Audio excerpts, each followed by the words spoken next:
Well, come to my channel. Once again, closing arguments will be given, and after that, what is most important for this debate will happen. You, us, and the millions watching on the internet will get a chance to ask questions. So, we will try to take some questions from the people present here. We have set aside 30 minutes for that. This is how this 2-hour debate will be completed. There are 2 or 3 fundamental things we must keep in mind. We should not participate in any kind of sloganeering. This is not noise or chaos, because the whole world is watching. We have to maintain decorum and set an example that educated people, even when they agree or disagree, can still talk respectfully. Sitting here are my professors from JNU, including Professor Purushottam Agrawal, who taught us in class that it is important to have the courage to agree and the wisdom to disagree, and also the reverse of that when needed. Secondly, this is not a debate about any one religion. This must be very clear. This is not a debate to prove any religion superior or inferior. So if someone has come or is watching with that expectation, I assure you, you will leave disappointed. Even when it comes to the use of excessive religious symbolism, both the gentlemen sitting here who may look serious right now are actually very decent people. They met yesterday evening over tea, laughed together, even took a friendly picture with their arms around each other. This proves that compared to the uproar happening on the internet, both of them have agreed to debate here in a calm and respectable way. Let Twitter talk remain on Twitter. Elon Musk now calls it X, but let it stay there. Now, although these distinguished scholars do not need an introduction, journalism teaches us never assume, and science also says the same. Mufti Shamail Nadwi Sahab is an Islamic scholar and educator, founder of the Wahiyan Foundation in Kolkata, a graduate from the prestigious Darul Uloom Nadwatul Ulama in Lucknow, and active in teaching and intellectual work on social media and public platforms. Currently, he is pursuing his PhD from the International Islamic University, Malaysia. And interestingly, along with his studies, he also makes travel blogs. We saw his vlog in front of the Petronas Towers. With us is Javed Akhtar Sahab. He is a poet, lyricist, writer of prose, and has written dialogues and songs for films. He speaks openly about scientific thinking and his declared atheism and strongly advocates rationality.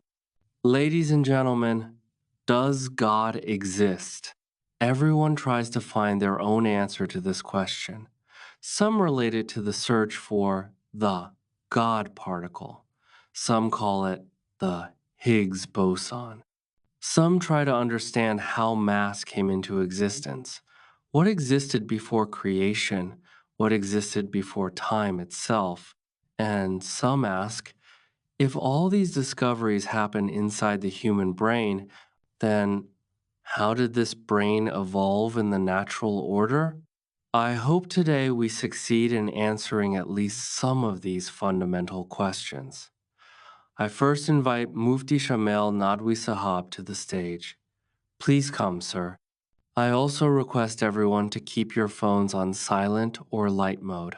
Please check once, sometimes it happens unintentionally.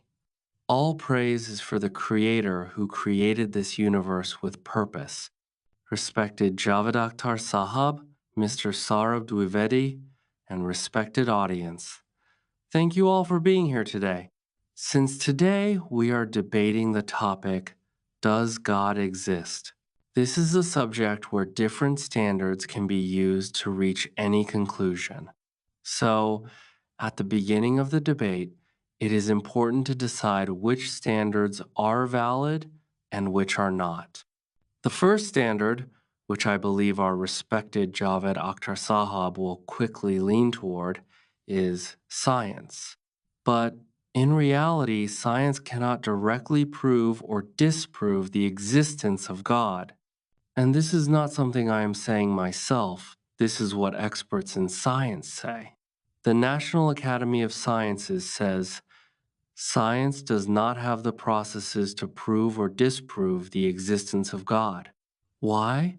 Because science deals with empirical evidence, and empirical evidence belongs to the natural and physical world, whereas God is a non physical and supernatural reality. Therefore, you cannot examine a non physical reality with tools meant to examine physical reality.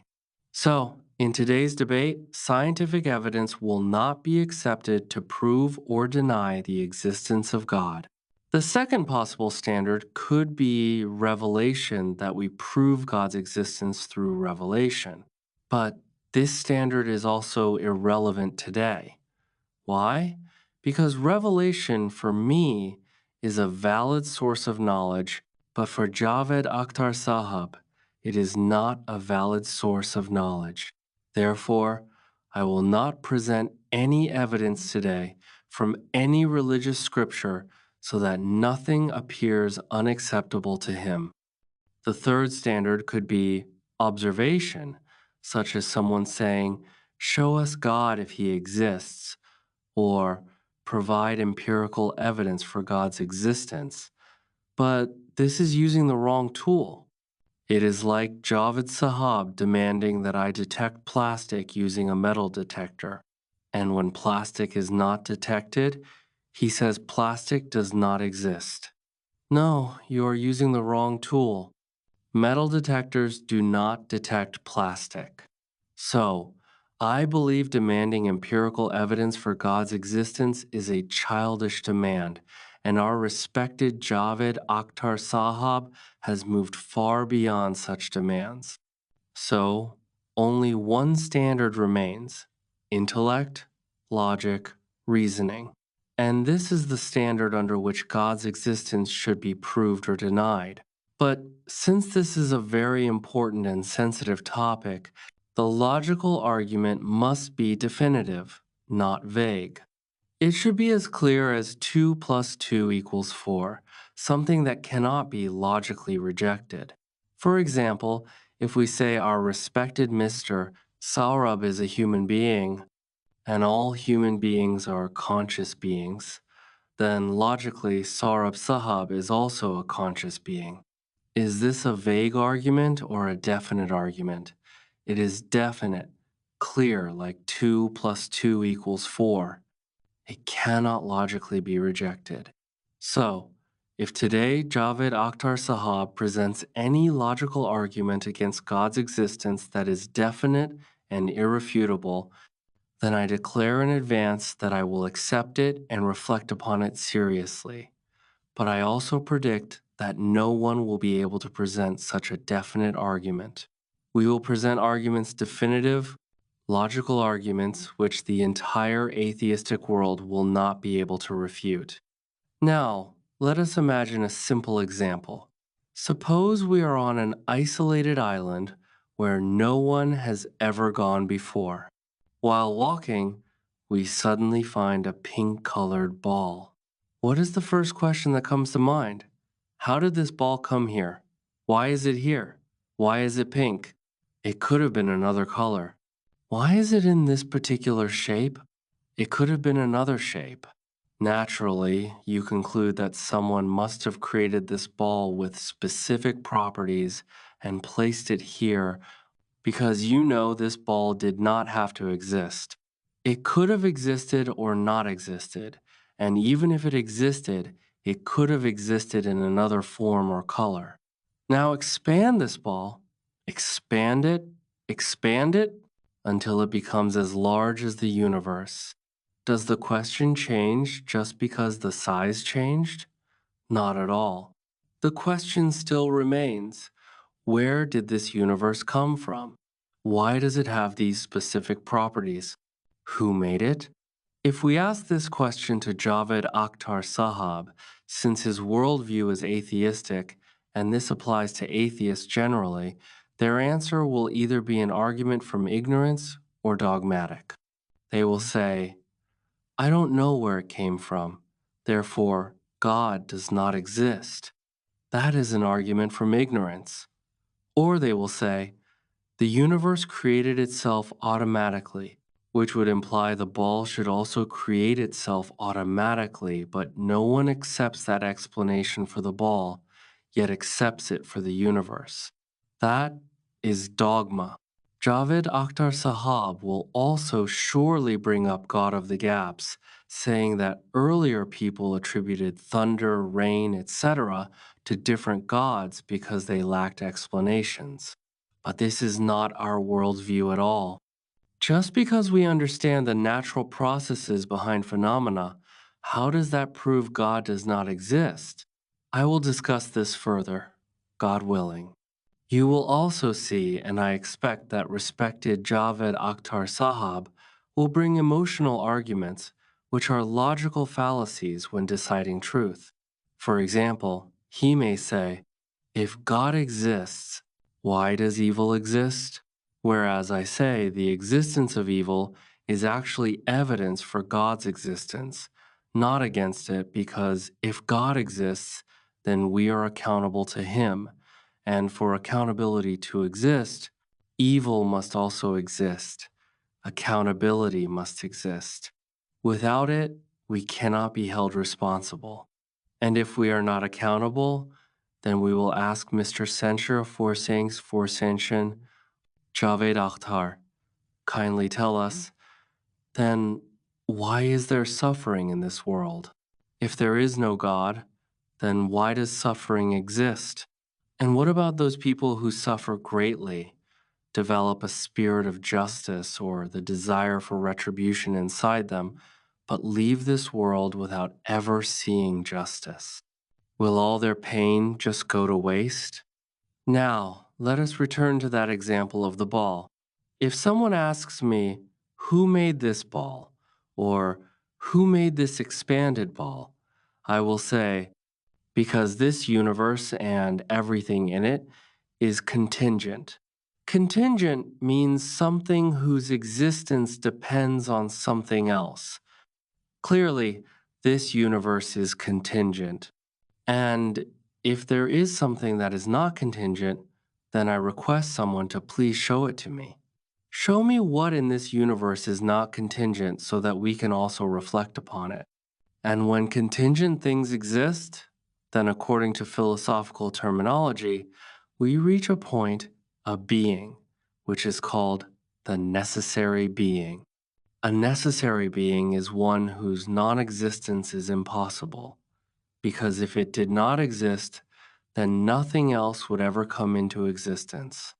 All contingent things depend on it. Now, if someone asks, who created that being? What is its cause? And what is its cause? And continues endlessly. This is what we call infinite regress of causes, which is a logical fallacy. Conceptually, infinity is possible. For example, numbers you can keep counting 1, 2, 3 infinitely. Conceptually, that's fine. But I am not speaking conceptually. I am talking about practical reality.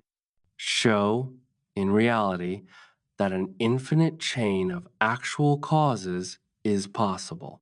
If you can prove it is possible, we will accept it. Give an example.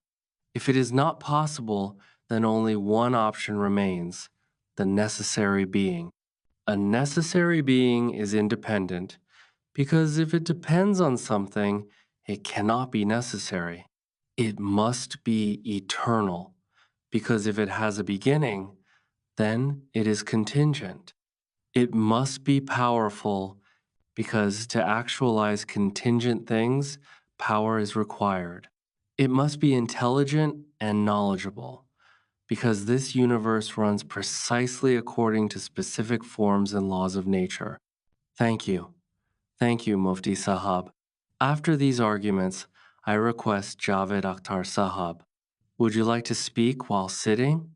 Yes. First, I would like to give Mufti Sahab some good news. My knowledge of science is very ordinary, so you don't have to worry about that. But I do have some common sense. Look, the concept of God is not new. It has existed for centuries. Some religions may be 3,000 or 4,000 years old, but humans have existed as Homo sapiens for 10,000 to 12,000 years, and religion has always existed in some form. These religions were not created by ignorant people. These were religions of Greek society, where great philosophers were born. These were religions of Egyptians, who built pyramids. These were religions of Romans, whose architecture and senate became the foundation of the first democracy limited, but still, democracy. Very capable people followed these religions. They had gods like Jupiter, Ra, Zeus, and they believed in them with as much certainty as a religious person today believes in his God. Before Christianity, there was a Germanic religion in Europe. It had a god, his wife, two sons, and a daughter. But when Christianity came, that god, his wife, and the entire family disappeared. So, if we study history, we see that gods usually prove to be temporary, they do not always remain. And the people who believed in them, you cannot dismiss them as ignorant. They were capable, intelligent, and accomplished people of their time philosophers, scientists yet. Where did their gods go? Today, people believe in different gods, but who knows what will happen a few centuries from now? Look at Europe, churches are empty. With time, things change. As for religion, every religion demands one thing from you: faith. What is faith? What is the difference between faith and belief? It would be foolish for someone to say, if God exists, show him to me. That is ignorance. I have never seen the North Pole, but I believe it exists. Why? Because logically, the Earth must have a top. People have gone there. There is evidence. There are witnesses. There is reason. That is belief, not faith. So, what is faith? Faith means there is no witness, no evidence, no reason, no logic, no proof, yet you must accept it. If there were evidence, it would be belief, not faith, just like my belief in the North Pole. Faith rejects all these requirements. Then, what is stupidity? Stupidity is when I accept something that has no logic, no reason, no proof, no witness, yet I insist on believing it. That is stupidity. For example, if tomorrow I suddenly start believing that Elon Musk is my brother, I will feel great happiness and comfort. But if someone asks, what proof do you have? He is American, you're Indian, different nationality. You've never even met him. And I reply, look, it's my faith. This is what faith means, something you cannot prove. Ultimately, every religion rests on faith. And faith means a belief without evidence, logic, or proof. Then you ask, who created the universe?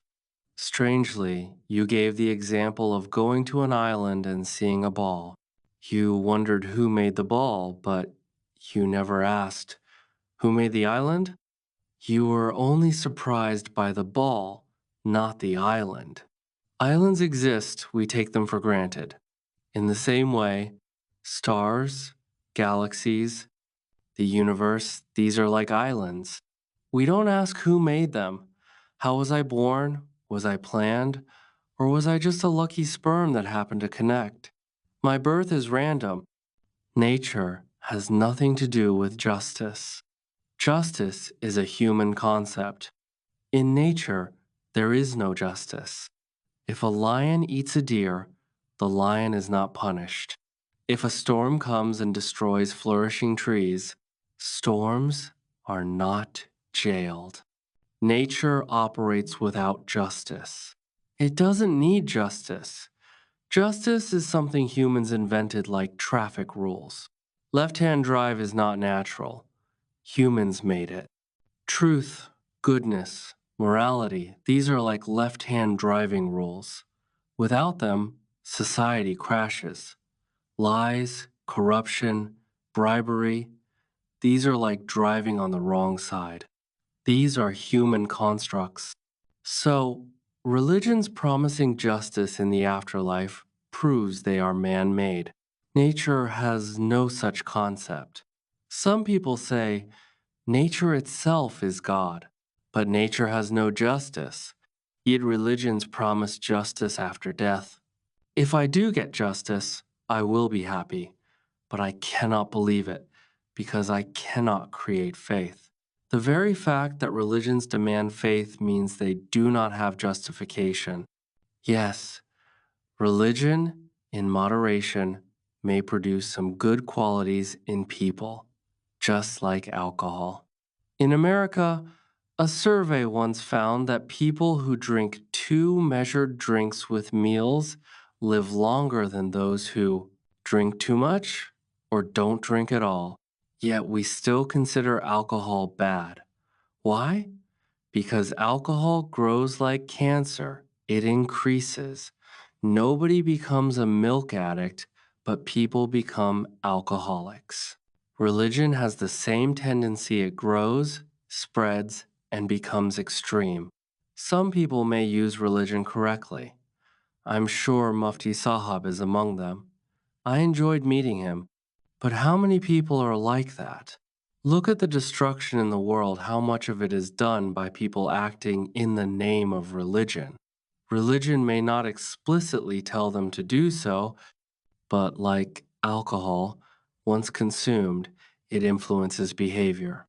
Anyway, my time is up. I had nothing more to say. Now we move to the rebuttal round. I invite Mufti Sahab for his response. You have 6 minutes. Thank you very much, Javed Sahab. We truly enjoyed listening to you. You understand Masuz? We enjoyed it. Okay, now let us look at things logically. Yesterday, we had requested both Mufti Sahab and Javed Sahab to speak in simple, common Hindi so everyone can understand, and wherever difficult words are used, please explain them. Thank you. Our respected Javed Sahab mentioned that God is mortal because many religions came and went. Some people believed Jupiter was God, others believed in something else. I say, whoever took a contingent thing as God made a mistake that is not God. That is not God at all. We are here to prove the necessary being, that necessary cause, which is eternal, everlasting, and without beginning. We are not here to prove anything else. The second thing he said was about faith and belief. This definition of faith that he presented is not something new, or forgive me, he did not present it for the first time. Richard Dawkins presented it first. I know where the source is. Epistemologically, you cannot differentiate between faith and belief in the way you did, sir. Faith can be right and faith can be wrong. Belief can be right and belief can be wrong.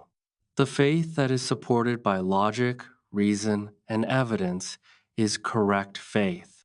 And the kind of faith you are talking about that is illogical and unsupported, on that, we are on the same page. We do not accept that kind of faith either. Any faith that has no logic or evidence behind it, we do not accept it. We believe in that faith which has logic and evidence behind it. So, belief can be right or wrong. Faith can be right or wrong. Today, the discussion is not about the difference between faith and belief. Whether you accept faith or belief today, the question is, what is truth? Whether it is true faith or true belief, and what is false faith and false belief, that is what we are discussing. Then he asked, what is stupidity? If faith and religion are not stupidity, then what is? Because religion demands faith, then what is stupidity? I say stupidity is atheism. And the reason is this. Imagine you are walking on a road and you enter a garden. There you see flowers arranged to form the words, I love Javed Akhtar, and I really do, sir. Now, when you see this, would you say, wow, what a natural selection? Would you say this is some random natural selection? No, it is precisely designed. There is a designer behind it. So, if someone rejects something as simple and common sense as this, that this universe works with such precision and still says it came into existence by itself, then I think there is nothing more foolish than that. That is irrational. Then our respected sir said that I focused on the ball and not the island. But who created the island? That is exactly why I gave the example of the ball. The ball is contingent. The island is contingent. Both require a necessary being. Then he said there is no justice in nature and humans decide what morality is, just like traffic laws and driving rules no God declared them. This is what we call false equivalence. It is a logical fallacy. The example you gave is of subjective morality. You cannot use subjective morality as an analogy and impose it on objective morality. Justice is objective morality. If you say there is no justice in nature, then injustice being natural means nature should remain nature. So, why do we humans strive so hard to bring justice into the world? That would be illogical and irrational. There are many things that are objectively good or evil, and many things that are subjective. Subjective morality is decided through social consensus or personal preference. But objective morality, which includes justice that you repeatedly mentioned, is objective, not subjective. And if you say it is subjective, then I ask you, if through social consensus oppression is declared right, would you justify oppression? Then he said about alcohol, if you drink 2 pegs, it doesn't stay two, it grows. Religion is like that. If you take 2 pegs, it increases. This is an analogy you can fit anywhere. Apply it to atheism. When you take 2 pegs of atheism, it grows and eventually becomes North Korea. Thank you. Now I invite Javed Sahab for his rebuttal of the first round. You have 7 minutes. Please reset the timer. I am happy that Mufti Sahab has admitted that there is no justice in nature. So anything not made by humans does not contain justice. Let me tell you something interesting. When you go to a garden and see those beautiful flowers, none of them are actually natural. They are all created by humans through crossbreeding. The flowers in forests are very ordinary. These beautiful flowers you admire are human-made, developed through breeding different flowers together. They are not natural flowers.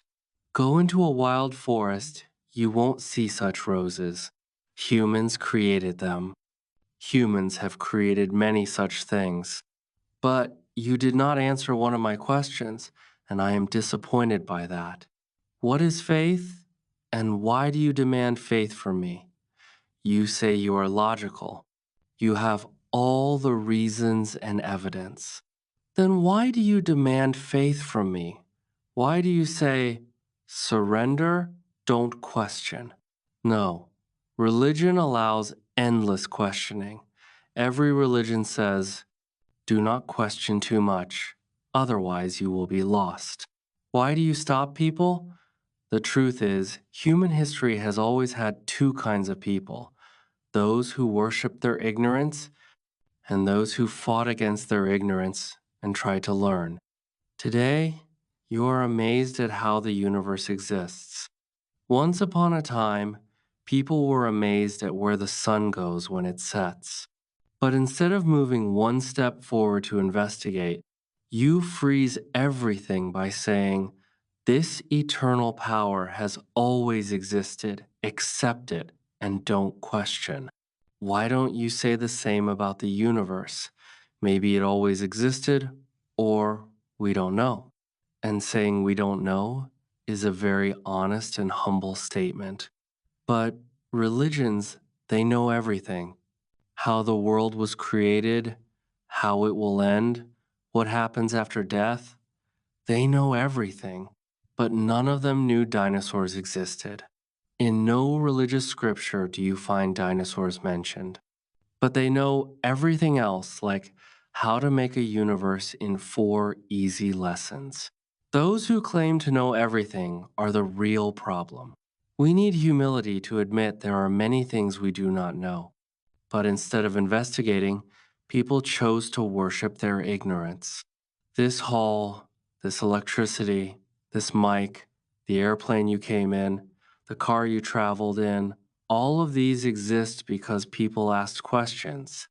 At every stage of history, questioning was discouraged, called wrong or sinful. You should read history. And science versus religion is an old conflict. Even steam engines were opposed, and religious authorities issued verdicts against them.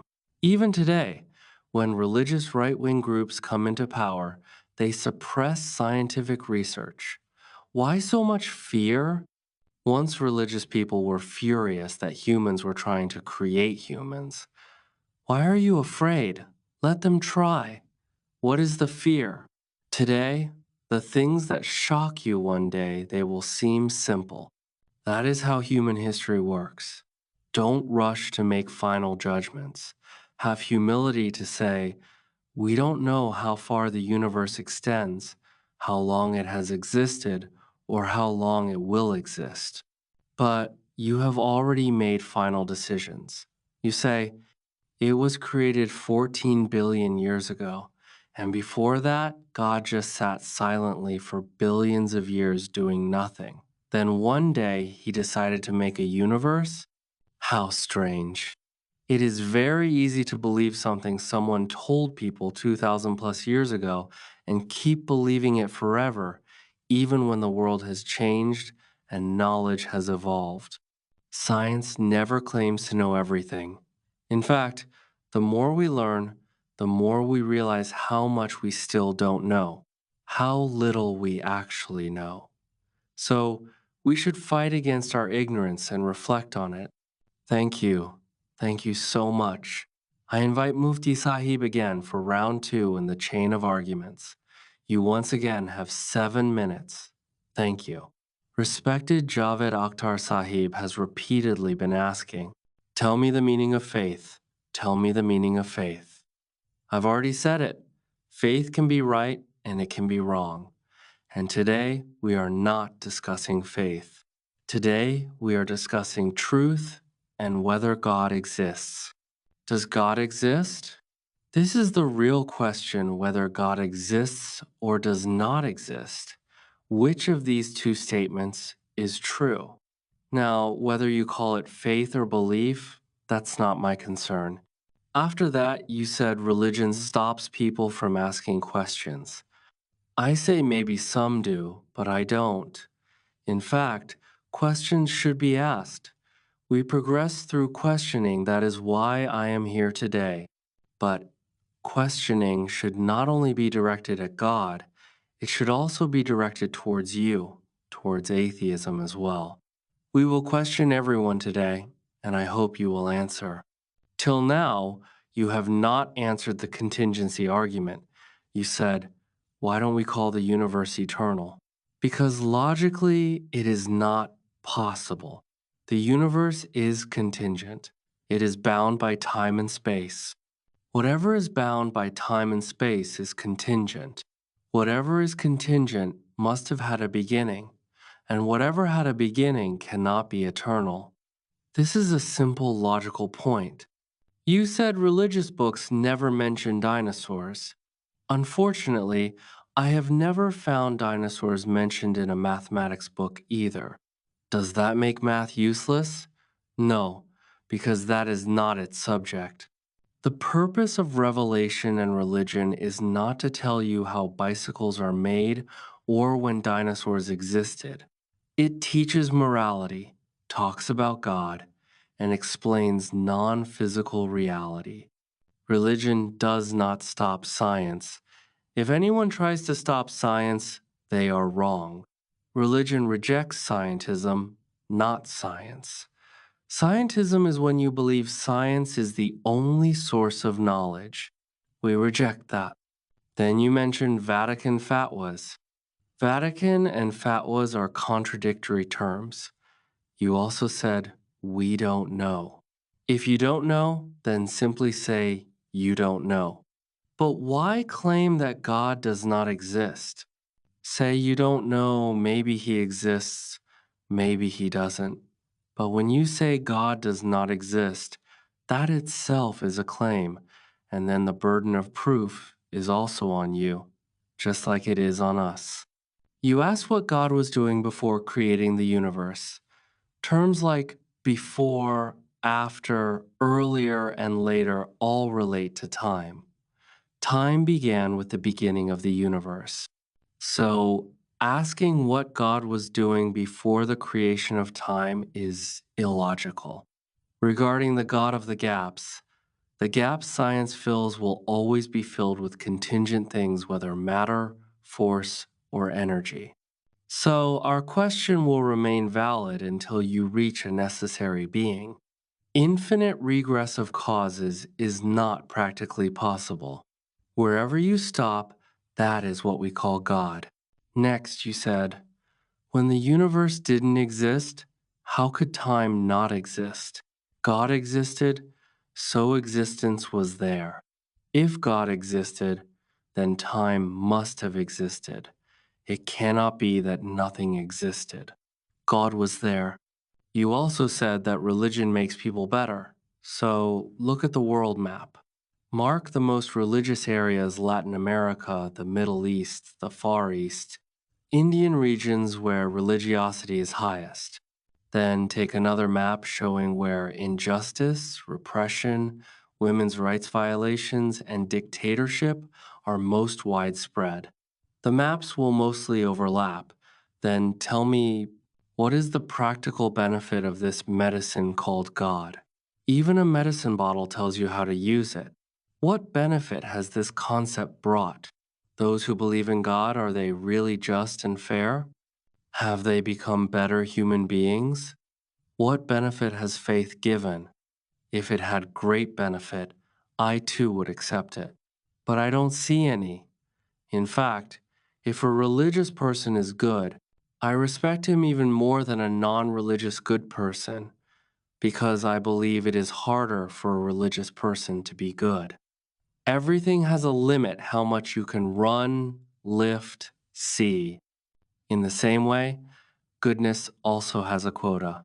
A religious man goes to his place of worship in the morning, performs rituals, and feels he has done something great. A huge part of his goodness quota is consumed in something from which nobody benefits.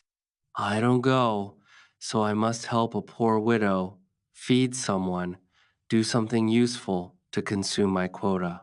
Religious people spend their quota in completely useless acts. If you still have even a little decency left in you, then wow, that's impressive. One thing I truly appreciate is that both scholars are respecting time. They present their arguments within the time limit and sometimes even finish earlier and take their seats. This completes round 2 of the argument. Now we move to rebuttal round 2, and after that, there will be cross-examination. No, sir, your argument time is over. In our school syllabus, we study Premchand's story Panch Parmeshwar. Don't worry, I won't let you miss any round. Rebuttal round 2, Mufti Shamail Nadwi Sahab.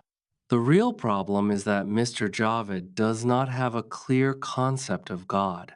He said that if God existed before the universe, then time must also have existed, whereas the universe itself is a part of time. We believe in a God whose timeless existence is necessary because he is the creator of time. If he created time, how can he himself be bound by time? If he created space, how can he be confined to space? If he is already limited by time and space, then what did he actually create? So the question, if God existed, then time must have existed too, is logically wrong. We are bound by time, not God. We belong to the physical world. He is a metaphysical reality. Another thing, he gave an example of a teapot rotating in space, probably quoting Bertrand Russell. This is exactly the problem we fail to differentiate between things. His example is imagination. What I am proving is logical necessity. If you want to imagine, you can imagine anything pink elephants on Jupiter or unicorns, but that doesn't prove logical necessity. I am talking about a prime cause, a necessary being without whom the existence of the universe is impossible. Another issue he raised was that religion is challenged by science, but that is not even our topic. If I start talking about it, my time will be wasted. Our discussion is not about religion versus science. Our worldview does not oppose science, it criticizes scientism. I already explained this earlier. Then he said, take a world map. So I did my homework. I took a map of the Middle East, a religious region, and a map of Europe, a liberal and atheist region. According to UN reports, the highest number of rape cases are there. Also, around 81% of working women in European countries face workplace sexual harassment. This is not happening in the Middle East. It is not happening because they are religious. You also said that it is very difficult for a religious person to be good compared to us being good. This means that you already have a standard of good and evil without God. I want to discuss this further. Thank you very much. This was rebuttal round 2. Now you have 5 minutes, after which we will begin cross-examination. If you wish, you can answer his questions in your rebuttal as well. Yes. First of all, this example is not wrong. It is wrong. He dismissed us earlier, saying, reason cannot solve this matter, logic cannot reach there. It's metaphysical. Metaphysical is such a strange word. Most people don't even truly know what it means, yet it sounds like something huge. What is metaphysical? Explain it. Don't just throw the word around. If you are debating me, prove it logically. If you cannot argue logically and keep saying it is metaphysical, then what are we even debating for? You also say that time did not exist before, yet you also say God has always existed and will always exist. Always implies time. If time doesn't exist, how can you say always? Now, let's look at another point. You said there are more rapes there, but look at this world where God is supposed to be all powerful, where not even a leaf moves without his will. How is this world running and in what condition? 45,000 children under the age of 10 died in Gaza. Children die of hunger, of diseases like diphtheria. He is all powerful and can do anything. That's why you pray to him to fix things in your life. That means he interferes in daily life. So he is watching all this. If he truly exists, even for the sake of argument, when I look at the world, I feel no respect for such a God. What are you doing? You are all powerful, omnipotent, omnipresent. You were there in Gaza. You saw children being blown apart, and yet you want me to praise you? If he really exists, it's embarrassing. Even our prime minister at least tries to help. Whom are you worshiping? The world is full of injustice, cruelty, oppression, and violence. Don't say he is only watching and will tell us later. If he's watching and not interfering, why pray at all? You pray for jobs, marriages, visas. So if he can do all that, could he not at least save dying children? Do something at least. Looking at this world, it doesn't seem like there is any omnipotent ruler of it. And if there is, then that's something to be ashamed of. Thank you. Ladies and gentlemen, both argument rounds and both rebuttals are now complete. Now begins the most important and most difficult round cross-examination. This will also be a test of the scholar's grace. We have allocated 16 minutes. Sir, you may ask the first question. Yes, thank you. Since this is cross-examination, my first question is regarding what I have been explaining through the contingency argument. Do you consider an infinite regress of causes possible, or do you consider the existence of a necessary being correct? There are only two options. Tell us. Honestly speaking, I don't properly understand the word contingency, and even now, some of the English philosophical terms you used are complicated for me. So please ask in simpler language. Sure, everything in the universe is dependent for its existence on something else, so it must have a cause. Do you think this chain of causes can go on infinitely without end? Because logically, then, nothing would ever come into existence. So, infinite regress is not possible. You must stop somewhere, at a necessary being. There is no need to stop anywhere. Why must we stop? You stop at God. Why can't we say the universe or multiverse has always existed? There are black holes, the universe collapses, then expands again. We humans are nothing in comparison. We live 50, 60 years in a universe that is billions of years old. The universe, and we were born in it for extremely meaningless reasons. So, thinking about why it exists and what its purposes are is all based on assumptions. We are only observing it. Who really knows the truth? Think about this. This universe that is expanding, where is it expanding to? Where is it going? And why is it expanding? You already created it, right? Then stop it there. That much was enough for us. Why is it still expanding? And which universe are we talking about? The one I see through a telescope that is 2 billion light years away? That has nothing to do with me. 2 billion light years means that even if I travel at 80,000 miles per second, I will reach there in 200 million years. What was the need for that? This world, this universe, it is said that it was created for humans, the noblest of creation. So all of this is for humans, right? Absolutely. But it doesn't mean that if you don't know the reason behind something, then there is no reason. That simply means I don't know, but it is not my responsibility. Bertrand Russell said it absolutely right. You brushed him aside jokingly, but you are the one making the claim. Why should I prove your claim wrong? You prove it right. The responsibility is not on me. I never claimed anything. You prove that your claim is correct. Now, would you like to answer the argument of contingency? Or would you like to ask any question to Mufti Sahab?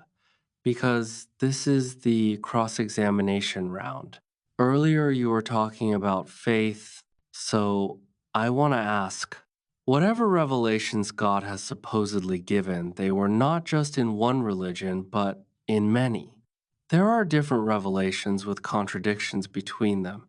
In some religions, some things are allowed. In others, they are forbidden. It is not as if all religions have the same moral code. So, what is this story? Sometimes I feel like during a football final, When there are hundreds of thousands of people in the stadium and millions watching on TV, if at that moment God's powerful voice suddenly echoed saying, I am God, then everyone would hear it. TV would broadcast it, and the matter would be finished. Why so much secrecy? Give us some solid proof. You say, how was the universe created? But how does that solve anything? I will then ask you, how was God created? Why shouldn't I ask that? How was He created? And He is supposed to be far more intelligent than the universe, far more powerful, and you say He has always existed, and I should just accept that? Secondly, you call Him omnipotent, meaning He can do anything. He can get you a job. He can arrange a good marriage for you. He can make you win your neighbor's court case. He does everything. So, how is He running this world? Look at the condition of this world. Don't you find it shocking? Will justice only happen after the day of judgment? When that child who was blown to pieces by a bomb is already dead? Will he get justice then? All right. Now, may I answer? Yes, I will now respond. First, you spoke about revelations and scriptures. I can talk about that in detail, but not today because time is short. We can discuss that some other day. I am ready to talk about it. Today, the topic is the existence of God, so I will stick to that. You said I haven't proven anything, whereas the argument of contingency is a fundamental philosophical argument. Let me explain what contingency means. Anything whose existence depends on something else, anything that is bound by conditions, anything that needs something else to exist, it must have a cause. This is simple reason and logic. And you talk about logic, I am doing exactly that. You also said, what do I have to do with something billions of light years away? Then I think you should not say, I think, therefore I am an atheist. If you truly want to think, don't think only within a limited circle. Think beyond it. You also raise multiple issues together, like the problem of evil, and you keep repeating that God is omnipotent. That is exactly what you need to understand. What is the real concept of God? The problem of evil is actually based on two false assumptions. First false assumption, God is only merciful and only powerful, and therefore, if evil exists, it is contradictory. But according to our belief, God is not only all powerful and merciful, He is also all wise and all knowing. There is wisdom behind everything He does. It is not necessary that you or I must understand that wisdom. Judging everything from your limited perspective is flawed reasoning. In daily life, we accept this principle. When we go to a doctor and he prescribes medicine, we don't say, until I have the same knowledge as you, I won't accept your treatment. No, we trust his knowledge and expertise. Interruption. But a doctor is a visible, educated person. We can listen to him. God is different. Please, if you keep talking to the audience, there can be no debate. I am giving an example to explain. Your second false assumption is that there can be no good reason for the existence of evil. But we do have reasons.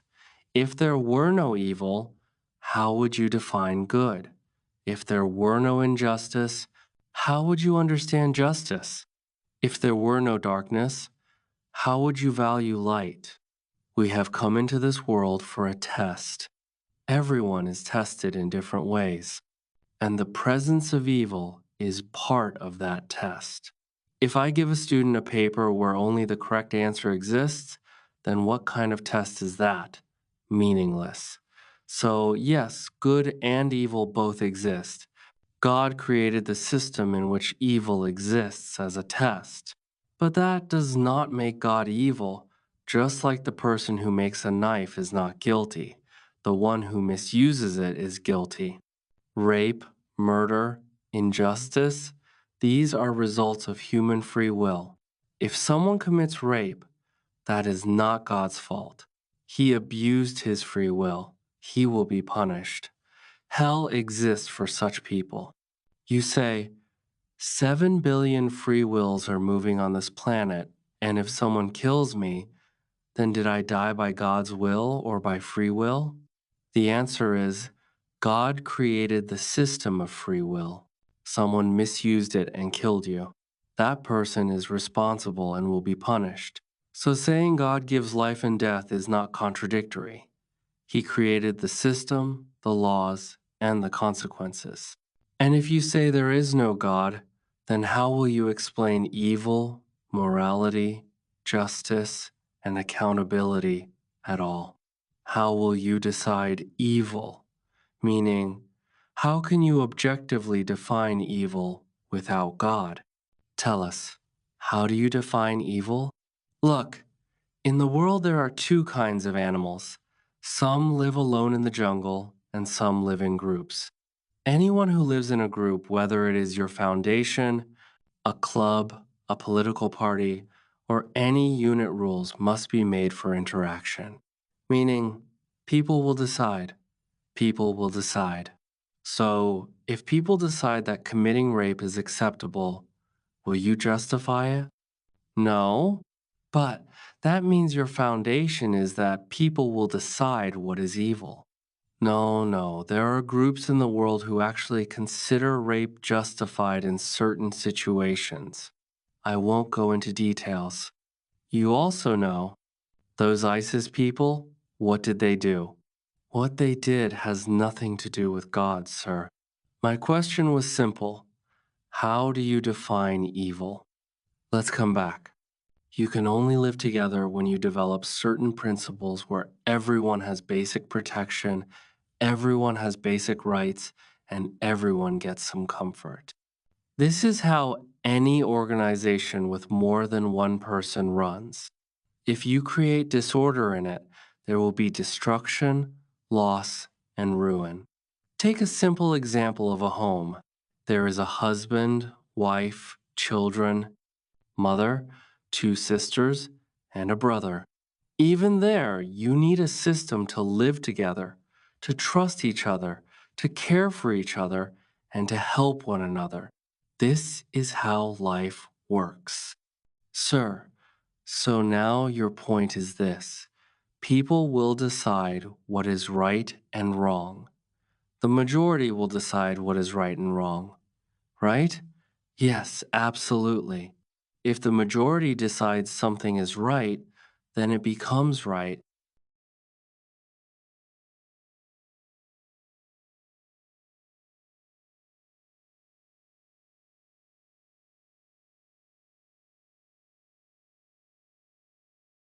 Why don't you accept it?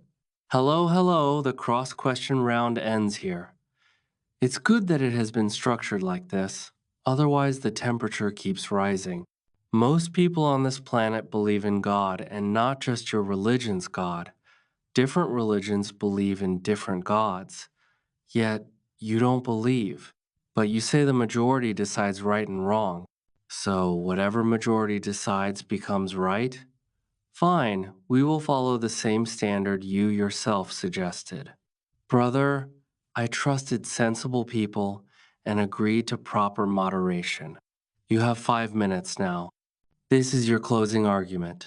After that, we'll take audience questions. Thank you very much. Our topic was, does God exist? I came here prepared academically. I thought I would give many arguments. But because of time shortage and because Javed Saeed kept drifting here and there, I had to entertain that as well. So, regarding does God exist, I could only give one argument. There are many more strong, definitive arguments, and in not even a single round did he engage with my argument or refute it. Not even once. And, sir, Just now, your closing argument will come. You can say it then. The argument of contingency, sir. I've explained it many times. How much simpler should I make it? Never mind, let me complete. Second thing, you didn't give a definitive argument for God not existing. You kept talking about religion. But religion was not today's topic. You went from religion to ISIS. What relation do we have with them? We condemn them. And what connection do they have with God? If someone commits murder or rape, they should be punished. But you have no rational, strong foundation for morality. You said the majority decides. So Hitler becomes right? No, no, not society. The planet's majority. Fine, the planet's majority believes God exists. You say religion is wrong, so you still have no strong foundation for objective morality. If there is any foundation for objective morality, it is only God. God, God. This was Mufti Shamail Nadwi's closing argument. Now Javed Akhtar Sahib has 5 minutes for his closing argument. Reset the time. Look, there are many things.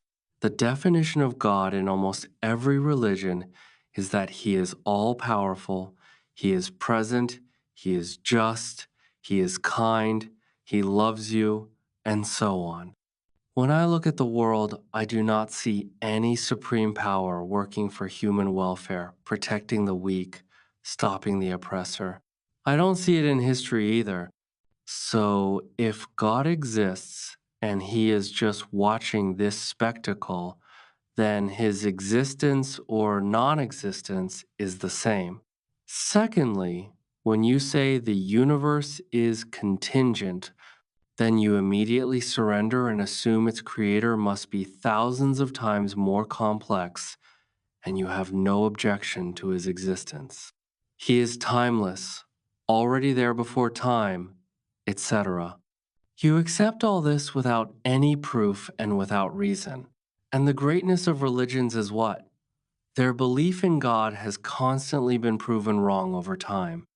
If you say people in Aristotle's time were ignorant, well, they were just as confident about God then as believers are today. This belief will also fade. You can write it down. The signs are already visible in the world. Could such a debate have happened openly 100 years ago? We have already brought you this far. Religion is a whole package. No one believes only in God alone. It always comes with a lot of extra baggage. And historically, religion has always created chaos in society. I will say something simple. There are 10 major religious beliefs in the world. You believe in one and reject the other 9. So, in those 9 cases, you think exactly like an atheist. So, a religious person is already 90% atheist. He only believes his God is right and all others are wrong. If you stop believing even in that one, then instead of a 10% chance of being right, you'll at least have a 50% chance you'll gain 40% by becoming an atheist. This belief system is outdated. It is fading. Maybe not in my lifetime, but it will disappear. All these grand metaphysical, philosophical words, these came from people who neither knew physics nor metaphysics, and yet they gave you such ideas. Thank you very much to both speakers. How will you decide evil? Meaning, how can you objectively define evil without God? Tell us, how do you define evil? Look, in the world there are 2 kinds of animals. Some live alone in the jungle, and some live in groups. Anyone who lives in a group, whether it is your foundation, a club, a political party, or any unit rules must be made for interaction, meaning people will decide. People will decide. So, if people decide that committing rape is acceptable, will you justify it? No? But that means your foundation is that people will decide what is evil. No, no. There are groups in the world who actually consider rape justified in certain situations. I won't go into details. You also know. Those ISIS people, what did they do? What they did has nothing to do with God, sir. My question was simple. How do you define evil? Let's come back. You can only live together when you develop certain principles where everyone has basic protection, everyone has basic rights, and everyone gets some comfort. This is how any organization with more than one person runs. If you create disorder in it, there will be destruction, loss, and ruin. Take a simple example of a home. There is a husband, wife, children, mother, two sisters, and a brother. Even there, you need a system to live together, to trust each other, to care for each other, and to help one another. This is how life works. Sir, so now your point is this. People will decide what is right and wrong. The majority will decide what is right and wrong, right?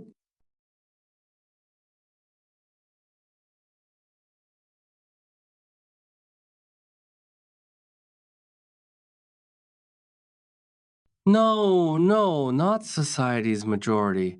The planet's majority will decide. So, if the planet's majority believes in God's existence, why don't you accept it? Hello? Hello, the cross question round ends here. It's good that it has been structured like this. Otherwise, the temperature keeps rising. Most people on this planet believe in God, and not just your religion's God. Different religions believe in different gods, yet you don't believe. But you say the majority decides right and wrong, so whatever the majority decides becomes right. Fine, we will follow the same standard you yourself suggested. Brother, I trusted sensible people and agreed to proper moderation. You have 5 minutes now. This is your closing argument. After that, we'll take audience questions. Thank you very much. Our topic was, does God exist? I came here prepared academically. I thought I would give many arguments, but because of time shortage and because Javed Sahib kept drifting here and there, I had to entertain that as well. So, regarding does God exist, I could only give one argument. There are many more strong, definitive arguments.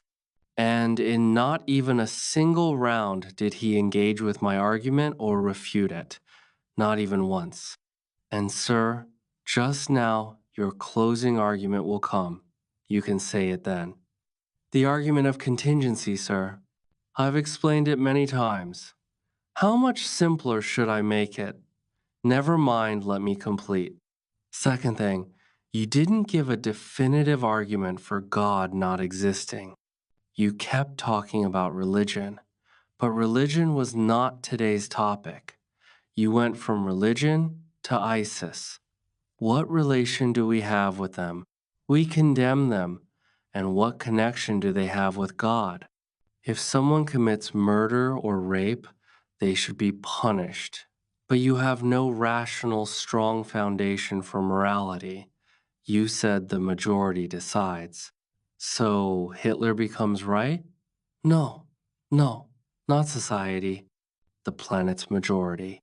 Fine, the planet's majority believes God exists. You say religion is wrong, so you still have no strong foundation for objective morality. If there is any foundation for objective morality, it is only God, God, God.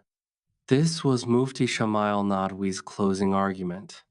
Now, Javed Akhtar Sahib has 5 minutes for his closing argument. Reset the time. Look, there are many things. The definition of God in almost every religion is that He is all powerful, He is present, He is just, He is kind, He loves you, and so on. When I look at the world, I do not see any supreme power working for human welfare, protecting the weak, stopping the oppressor. I don't see it in history either. So if God exists and he is just watching this spectacle, then his existence or non existence is the same. Secondly, when you say the universe is contingent, then you immediately surrender and assume its creator must be thousands of times more complex, and you have no objection to his existence. He is timeless, already there before time, etc. You accept all this without any proof and without reason.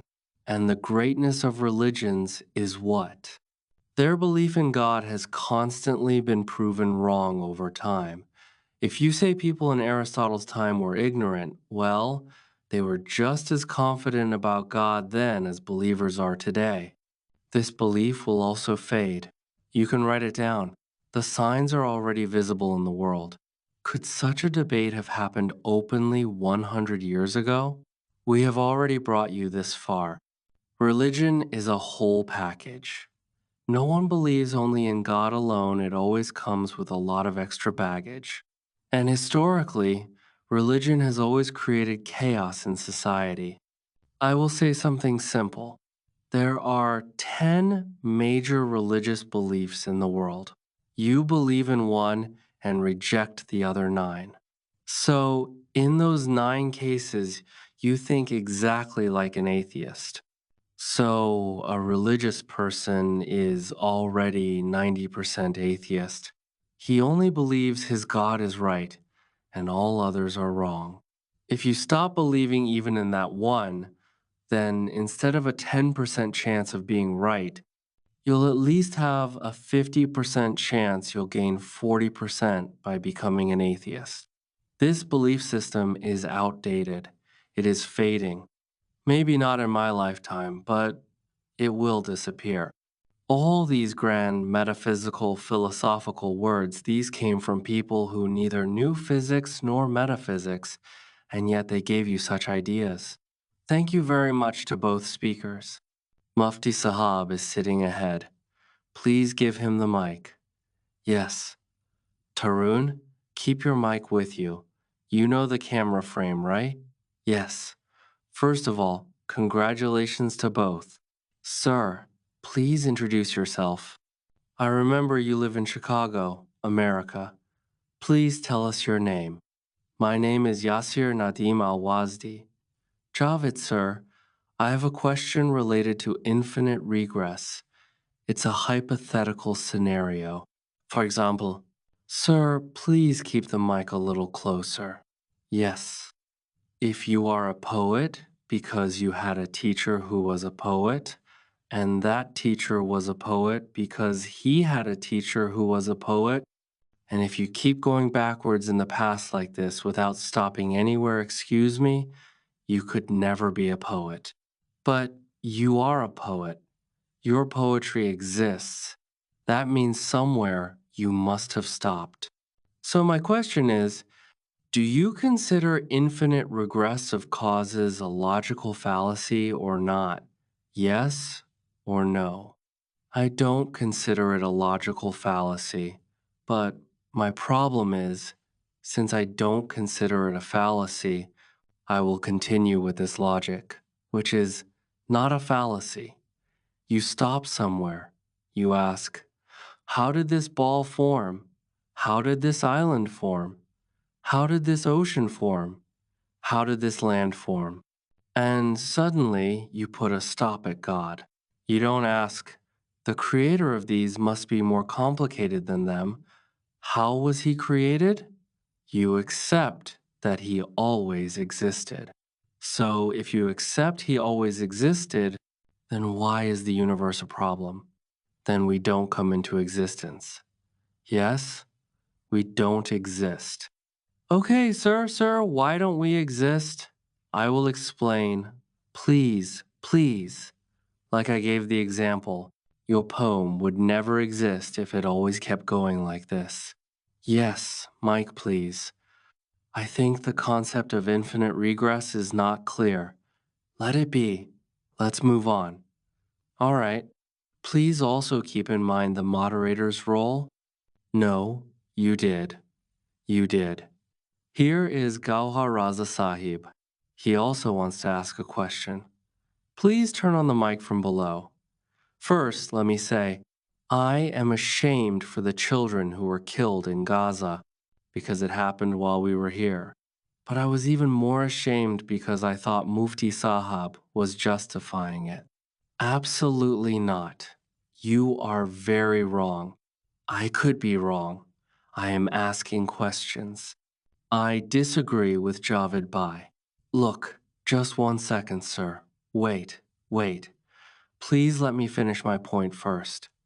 If the audience decides, then the moderator is meaningless.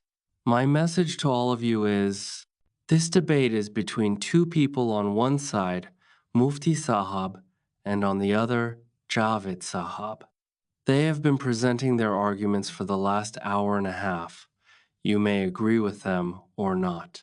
My teacher taught me that even when debating face to face, there should be room for disagreement. I respect you a lot, Mr. Gauhar. You have written wonderful scientific books.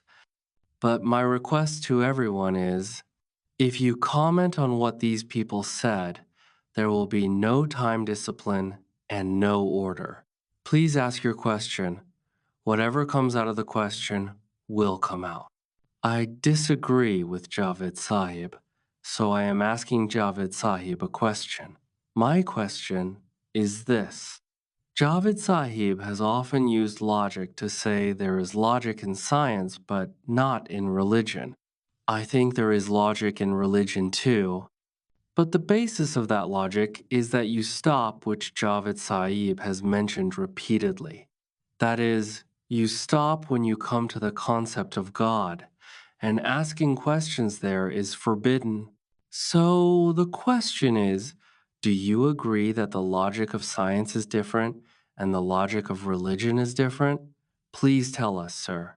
Look, there are three things: science, logic, mantic, reasoning, istidlal, and one thing which is faith, iman, belief, akida.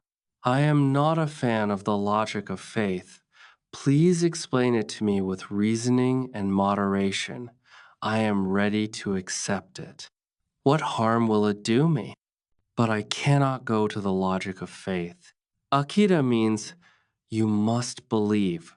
Don't ask questions. No, you make all kinds of scientific arguments, and then when you reach God's existence, you stop. You surrender. I am not willing to surrender. That's all. Yes. Mufti Sahib is still sitting there. Give him the mic. Brother, you wanted to ask a question, right? Yes. No. Thank you. Your name? Asim Iftar. Asim, please ask your question. Sir Javed, in your closing statement, you said that the future of religion won't last long. But I am seeing a study from Oxford University done in 2011 by 50 academics. They say that faith in God is innate in human nature, included in what we call fitra. And they say anyone who thinks religion will end is mistaken. What do you say about this study?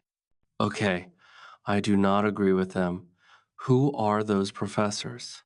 They must have some data, but what data can they have? Data on the future? They can only have present data. You heard data from 100 years ago, but not for the future. This is their opinion today, and it will continue to be their opinion. Fine. There are many opinions in the world, but I believe that over time, humans become more reasonable and logical. Look at the percentage of non-believers in Western Europe. It is very high. Churches are empty there. Ultimately, humans will not accept any idea, right or wrong, that does not appeal to their mind and logic. They say these must be from Oxford or Cambridge, so what do I care? Their data cannot be about the future. Yes. Deepak, please ask your question. I will come to the backside too. I'll send the mic there for 2-3 years. Yes. Javed Sahib, a question for you. Namaste. Brother, if you want everyone to decide, then 200 people will decide everything. No, sir. Please don't do this.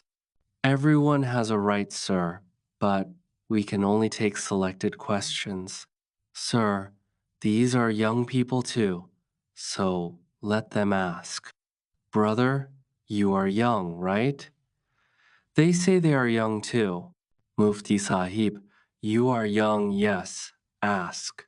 Brother, my question is, like theists have social gatherings like Christmas is coming, Holi, Diwali, Eid, what do atheists offer? I want to get out of their shop, but I am not attracted there. What social gatherings do you have? They say religious people from different religions have festivals and celebrations. Now, I will tell you something. There are historians here too. Mr. Doulaji, please tell us if this is true or not.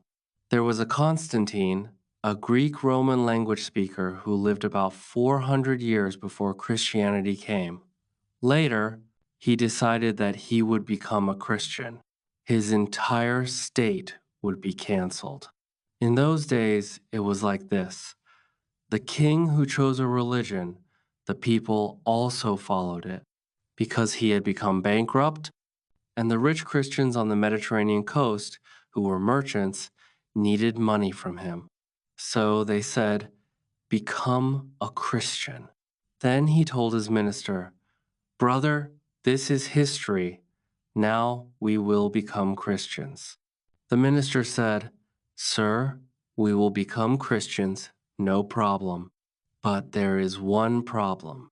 From December 17 to December 25, there is a pagan festival called the Pag Festival, which will be stopped. Since we are becoming Christians, it cannot happen. The children will be very upset, and the public really enjoys it, especially on the 25th, the main day." He said, "Yes, you are right. When was Jesus Christ born?" "Sir, it was in April." "No, cut it out. It is December 25, that is the truth." So Christianity shifted from April to December after 400 years because there was a festival here. Now you can celebrate it comfortably. All these festivals were religious, but every religion needs an entertainment department to run their community. So these religions took these secular festivals. They were seasonal related to crops and farmers. They took these and gave them a religious color. These are not originally from religion. Look at us. We celebrate Eid, we celebrate Diwali, we celebrate Holi, we celebrate Christmas. The biggest Holi festival in Mumbai's film industry happens in our house. The biggest Eid happens in our house. That is our social heritage. It's not like we will throw the baby out with the bathwater. Keep these good things, so don't discard them. Yes, hello. My question is for Nadviji. As you said, God is beyond time, and God is so complex that the human mind cannot understand him, and God has also given free will to earth. So why are you wasting time talking about God? We should be talking about how to improve society. I will answer you now. You said that God does not exist in time. So my question is, as you said, God is very complex. I never said God is complex. Those are your words. The word complex is not suitable for God because complexity applies to objects. God is not an object that you can test in a laboratory and say, "Oh, it's very complex." No, he is not an engine of a car. Philosophically, God is a necessary being, a simple being. You cannot fully know all his wisdom and everything because he is all wise and you are not, and God doesn't have to tell you everything. That was not my question. My question was, since God is so beyond this world that he gave free will to earth, and all of us humans have free will, and what happens in society is decided by us, so we won't decide? We won't decide? No, we won't decide. God exists beyond caste, existence, time, and space, but he is testing us. And that same God has told us what to do and what not to do. So, obviously, we will listen to that God. Behind him, someone with glasses, ma'am. Please give her the mic. Yes, please go ahead. Yes, absolutely. I am trying to cover all sides. Yes, give her the mic. Hello, sir. I am not omnipresent. I am time bound, and I will try as much as I can. Please tell us your name. My name is Ujala. I am a student of Delhi University, and I am from the Student Federation of India. My question is for Mufti Ji. Sitting in this hall, we can philosophically talk about the morality of rape, but the reality is that women go through rape in everyday life. We can not only look at it in numbers, how many women in these countries where you say cases are less, and those who have access to file cases, how many women work and have freedom to work in those countries? Europe has this freedom and rules. So today, we can talk about it. You said that we can philosophically talk about it in a closed room. But what is really happening on the ground is very wrong. I agree? Very wrong. And we have to stop what is wrong. Why do we have to stop it? Why is it wrong? We have an objective foundation for this. They do not have that objective foundation. I want to say that wherever injustice happens, wherever a woman is wronged or her dignity is taken away or she is hurt, and not just women, but anyone is wronged, standing against that is morality, and morality comes from God. Otherwise, Javed Sahib is saying that the majority will decide, but the majority can always change. Are you a little mistaken? If my sentence implied that, or if I said that, I take that back. I did not mean that the majority decides. If the majority decides, then in the world, you had said this sentence. I am agreeing. We will recap later. 1 second, I am giving my explanation. The reasonable thing is that all of us know in our hearts what is good and what is bad. Even those who do bad things know what is good. That was the question of the prophet. Then, where did this morality come from? Cross-examination. Yes, morality comes from the desire to live together. That means living together, what is said and done will happen. Otherwise, you can only live lawlessly if there is no morality among people. Otherwise, chaos will happen. How do you know this? We have seen that where morality was established, we see how work happens in the world. If something is wrong, this debate is about epistemology. I am talking about ontology. I will try to get these two people a tea, and you do cross-examination there. Right now, you are depriving the audience of their right. You are just people, and these brothers will come here and there. Sir, my name is Laku Rehman. I am a student of Aligarh Muslim University. As far as I know, sir, you are also a product of Aligarh Muslim University. I am also from that garden's bloom. Yes, sir. I am very happy to meet you. Sir, my question is that Sayyid Ali Rama's view was that God's existence should be sought within the limits of reason and not completely denied. Sir, how will you define it? No, you tell them this. The question is whether God's existence can be proven. Sir, you have denied it. That is why I have this question. He said, sir, that reason cannot prove God's existence. He said that, right? No.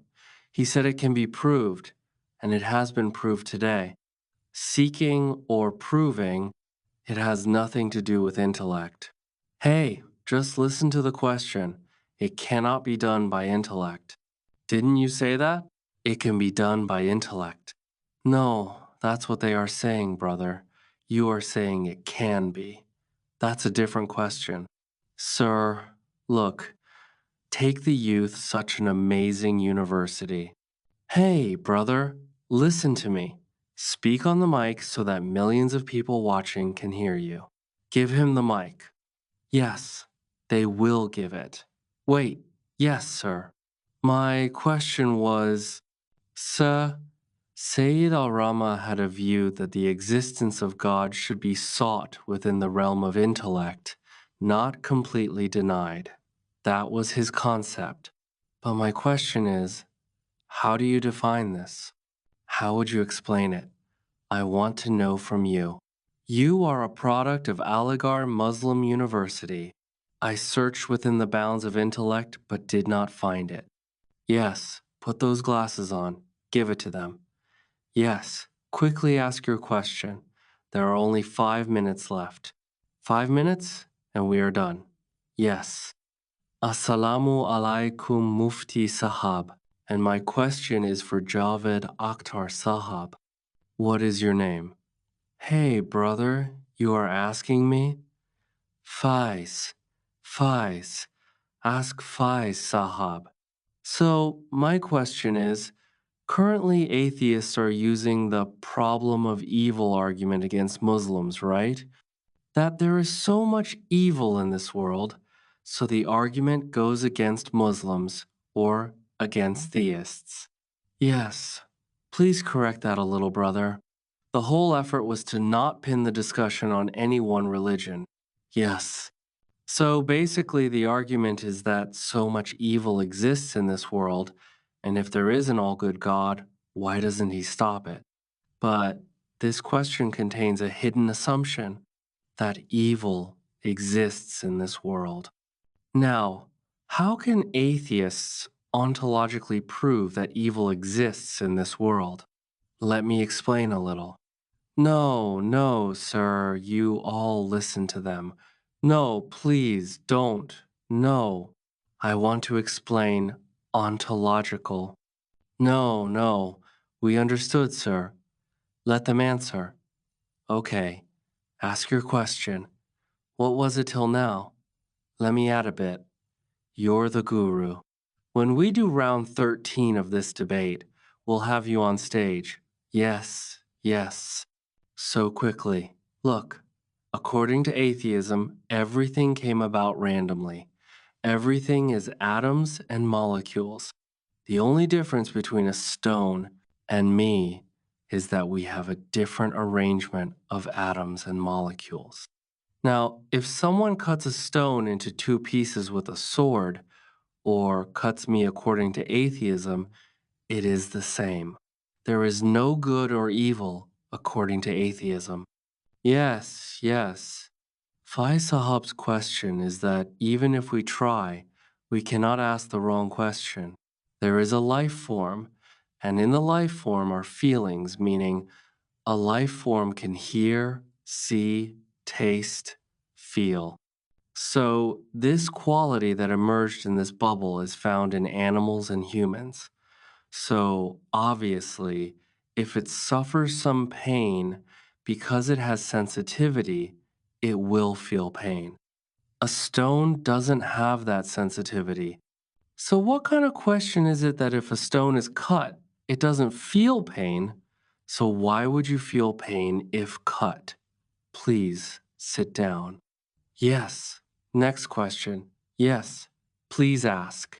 Javed Akhtar Sahab, hey brother, why is everyone ignoring Mufti Sahab? Are you all after me? Come on, speak, brother. You ask, how can God exist when children die in Kashmir? Yes? You asked how God can exist when children die in Kashmir, and you also mentioned the rise of atheism in Europe. But the same events are leading many atheists and non-believers to turn toward faith. How do you interpret this contradiction where suffering pushes some away from God, yet brings others closer to belief. Let me tell you something. The world is nowhere perfect. Everywhere there are flaws, son.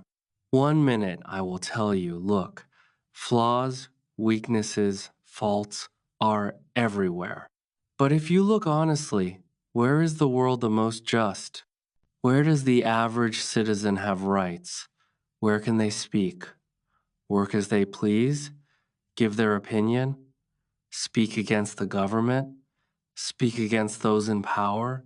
Speak against capitalists? You will find this in Scandinavian countries, Western Europe. I am not saying they are perfect, absolutely not. There are many faults there. No one is perfect. But in countries like Latin America or the Gulf, you will find that rapes probably don't happen. What's the need for rape? You can just buy her and keep her at home. What's the need to rape on the streets? But listen, listen, listen. The reality is, a person does not have the freedom to express opinions or speak. Yes, one last question to Mufti Sahab. Yes, ma'am. Give her the mic. Thank you. My name is Manisha. I am from Haryana. I want to ask Mufti Sahab something. You keep contradicting Javed Sahab, saying he said this and that, but you are also speaking based on assumptions. What proof have you presented of God's existence? Now, let this question remain separate. Who is atheist? Who isn't? And another thing you said briefly, that humans use free will. But the use of free will means God has given everyone permission to use it, including how much wickedness and evil they can commit. People, listen, do you believe in free will or not? You believe, right? So now you have no explanation for if a person uses free will to do bad things and gets away living a good life, there is no recompense for them. In our worldview, the person who does wrong will also face recompense, meaning they will get their just deserts, and the one who does right will get their just reward. So free will is given for a limited time by God. It is not that you have free reign to do whatever forever. When the time of the exam ends, results will come. During the exam, no one will forcefully tell you, "Hey, brother, one question to Mufti Sahab, ma'am." Mufti Sahab, wait 1 second. I have only one question. If what is happening is by free will, and one day on the day of judgment there will be justice in the hereafter, etc., then why do people pray? People pray because it means there is still a department where I can interview in daily life. You can get me a job, you can get my son a green card, and 45,000 children die. You don't stop that? No. So, are you saying that tyrants never get caught in this world? Whatever catching happens, children cry. Absolutely. Look, I said in my opening statement that, Brother Javed Sahab, this is just an emotional argument. This is an emotional argument.